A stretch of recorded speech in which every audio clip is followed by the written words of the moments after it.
ఒకటే తెలంగాణ ప్రజలు మొత్తం కూడా ఒకటే విషయం అర్థం చేసుకోవాలి. ఈ లారీలు ఓవర్లోడ్ పోతా ఉన్నాయి. ఇవి వే బిల్లు లేకుండా ఒక లారీ పోవచ్చా? వితౌట్ వే బిల్స్ లారీ పోతున్నాయి అంటే మీరు అర్థం చేసుకోండి అది ఎన్ని టన్నులు ఉన్నాయంటే 75-80 టన్నులు ఉన్నాయా 100 టన్నులు ఉన్నాయా మాకు తెలియదు. ఎందుకంటే వే బ్రిడ్జ్ చూపిస్తలేదు. ఇది 101% ట్రాన్స్పోర్ట్ మినిస్టర్ గారు పొన్నం ప్రభాకర్ గారి ఆదేశాల మేరకు ఇక్కడ ఉన్న అధికారులు ట్రాన్స్పోర్ట్ అధికారులు మొత్తం ఎన్టీపీసీ నుంచి తీసుకొని ఖమ్మం వరకు అందరూ అధికారులు సహకరిస్తూ ఇవన్నీ తీసుకుపోతున్నారు. కాబట్టి ఇది 100 కోట్ల రూపాయల స్కాము. డైలీ ట్రాన్స్పోర్ట్ మినిస్టర్ గారికి 50 లక్షల రూపాయలు దీని మీద అందుతున్నాయని చెప్పి నేను ఆధారాలతో సహా లైవ్ గా చూపిస్తా ఉన్నాను.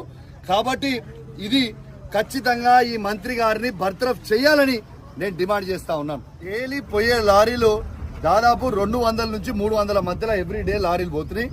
ఒక్క లారీ ఖర్చు 20 నుంచి 25 వేల రూపాయలు అవుతుంది. లీగల్ గా వే బ్రిడ్జ్ వేసుకొని పోతే 32 టన్నులు మాత్రమే తీసుకొని పోవాలి.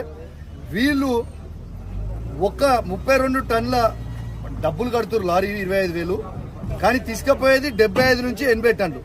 అంటే ఆ మిగతా మీదికున్న డబ్బులు అంటే మిగతా మీది ఉన్న 30,000 నుంచి 40,000 రూపాయలు ఇవి మంత్రి గారికి పోతున్నాయి. ఈ 40,000 రూపాయల నుంచి ఈ 30 నుంచి 40,000 ఇంటూ 250-300 లారీస్ మీరు వేసుకోండి.